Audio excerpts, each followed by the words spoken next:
There are some places in this world that are special. For as long as people could remember, they are drawn to them.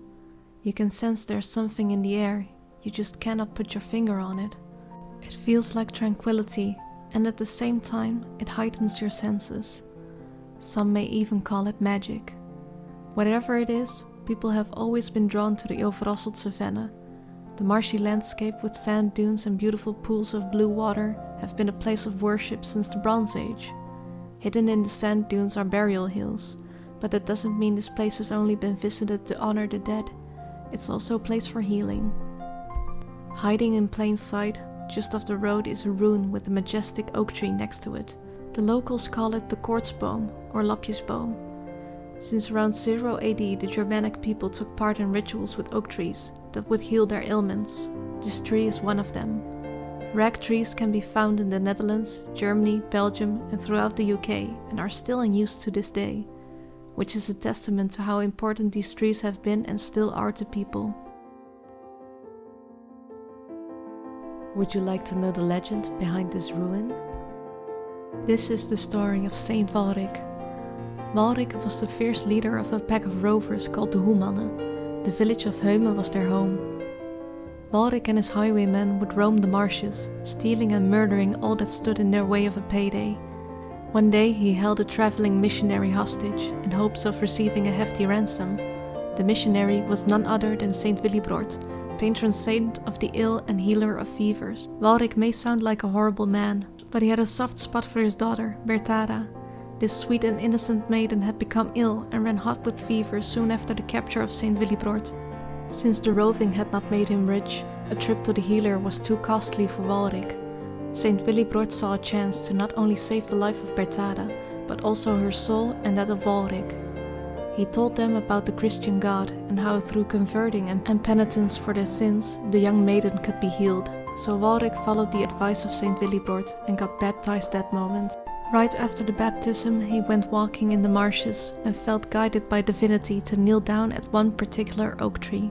Walric prayed together with Saint Willibrord for the healing of Berthada. Back at home, Berthada awoke from her fever dreams and made a full recovery.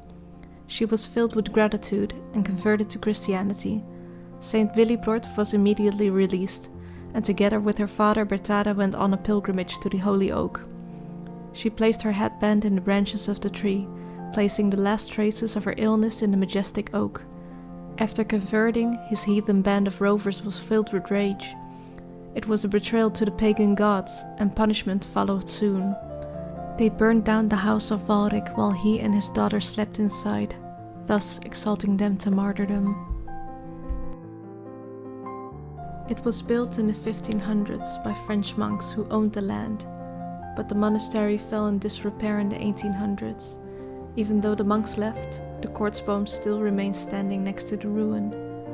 If you want to pray for a loved one or for your own health, these are the steps you need to follow. Firstly, you will need a rag of clothing, worn by the sick person. Then you need to visit the tree when no one can see you. If you're spotted, the ritual won't have effect. Mostly it's done under the cover of darkness. When you walk up to the tree, you'll need to tie the rag to one of its branches. Ask for healing while tying the rag. You can pray to God or to the tree itself, whatever feels good to you. Then turn around and walk away. Do not look back. If you look back, the entire ritual will have been for nothing.